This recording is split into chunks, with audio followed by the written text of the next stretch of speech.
principal de esquina. Entenderam? Porque ele é a nossa pedra principal. Sem Jesus nós não somos nada, não é isso? Por isso que o hino diz que não há Deus tão grande como tu, que fez essas obras igual ele fez. Não é verdade? Você vive, você está aqui por quê? Porque Jesus é o que? O principal da nossa vida, não é verdade? É ou não é?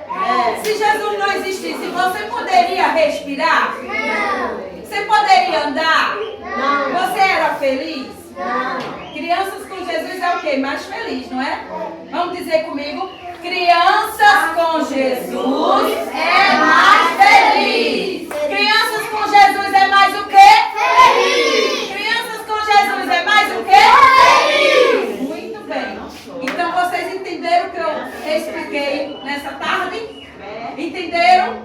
Entenderam? Entenderam mesmo? Quem é a principal pedra da gente? Jesus. Jesus. Muito bem.